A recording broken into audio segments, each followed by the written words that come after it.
এখন আমাদের রান্নাঘরে আছেন আমাদের সাথে শেফ নূরে আলম। আসসালামু আলাইকুম ভাইয়া। ওয়ালাইকুম আসসালাম। কেমন আছেন? জি আমি ভালো আছি। তো আজকে আপনি আমাদের দর্শকদের জন্য কি রান্না করে দেখাবেন? আজকে আপনাদেরকে দেখাবো জাপানিজ ফুড, চিকেন খাস। আচ্ছা। এটা তৈরি করতে দুইটা সসের দরকার হয়। আচ্ছা। একটা হলো তারুতারু সস আর একটা হলো টংকাস সস। টংকাস সস। তো দর্শক, চিকেন খাস রান্না করতে কি কি উপকরণ লাগছে চলুন দেখে নেই।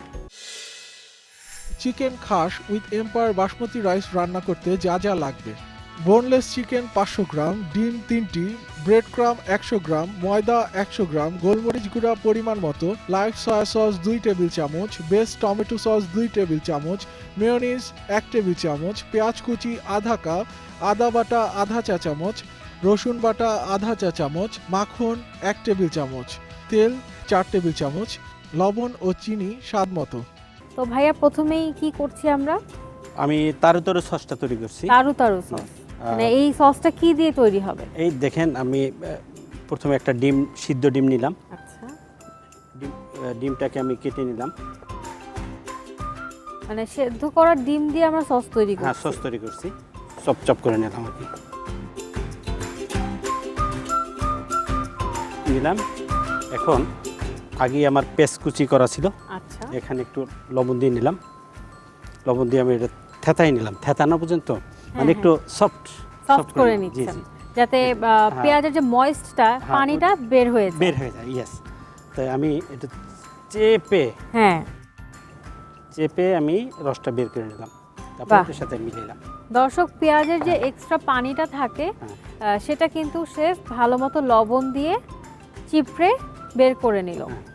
এতে করে পেঁয়াজটা কিন্তু খুব সহজে নষ্ট হয়ে যাবে না, যেহেতু একটা জিনিস। আর গন্ধটা আছে না, গন্ধটা থাকবে না। এবং এখন মেয়োনেজ মিলিয়ে দিলাম। মেয়োনেজের সাথে সামান্য একটু সল্ট যাবে। এখন আমি এটা মিলাই নিলাম। এবং এই সসটা কিন্তু খুবই মজার। টার্টার সসটা বানানো হয়ে গেল। এখন বানাইতেছি টংকাস সস। একটু মেয়োনেজ থাকবে, দিয়ে দিচ্ছেন লাইফের সয়া সস। হ্যাঁ, একটু টমেটো সস। আচ্ছা, টমেটো সস দিয়ে দিচ্ছে।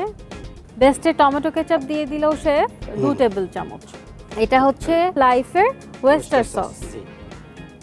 এই তিনটার সমন্বয় হলো tonkatsu sauce. Soy sauce, oyster sauce এবং বেস্টের টমেটো কেচাপ দিয়ে শেফ বানাচ্ছে টংকার সস। একটু চিনি। এই যে আলাদা তো লবণ দিচ্ছি না, যেহেতু সয়া সস এবং ওয়েস্টার সসে লবণ আছে। আচ্ছা, এটাকে মিলাই নিলাম। জাপানিজ কুজিন থেকে শেফ আমাদের জন্য এই রান্নাটা করে দেখাচ্ছেন। এটা হলো আপনার সসটা তৈরি হয়ে গেল। আচ্ছা, এখন আমি চিকেন খাসের যে তৈরি করতে কি কি লাগে দেখেন। আপনি এটা কিভাবে কেটেছেন একটু দর্শকদেরকে দেখাই। আমরা মুরগির মাংসের ব্রেস্ট নিয়েছি। ব্রেস্টের পিসটা আমরা মাঝখান থেকে স্লাইস করে জাস্ট বাটারফ্লাই শেপের মতো অনেকটা ওরকম করে কেটে নিয়েছে। দুটো ব্রেস্টের অংশ মুরগির, সেটা মাঝখান দিয়ে কেটে শেফ স্প্রেড করে নিয়েছে। জি, এখন একটু আদা দিলাম, আদা বাটা, আর একটু রসুন বাটা, আর এটা হলো রসুন বাটা। সয়া সস আবার দিয়ে দিচ্ছি আমরা লাইফের সয়া সস। একটু সল্ট দিলাম। আচ্ছা, সামান্য লবণ আর ব্ল্যাক পেপার, গোলমরিচের গুঁড়ো। এখন আমি এটা একটু ম্যারিনেশন করে নিলাম। শেফ, কতক্ষণের জন্য ম্যারিনেট করতে হবে? 15 মিনিট মাত্র। 15 মিনিট। জি।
এটা দেওয়ার সিস্টেম হলো বাহ,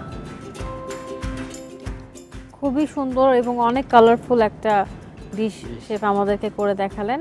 জাপানিজ কুজিন থেকে চিকেন খাস। চিকেন খাস। বাহ, চমৎকার।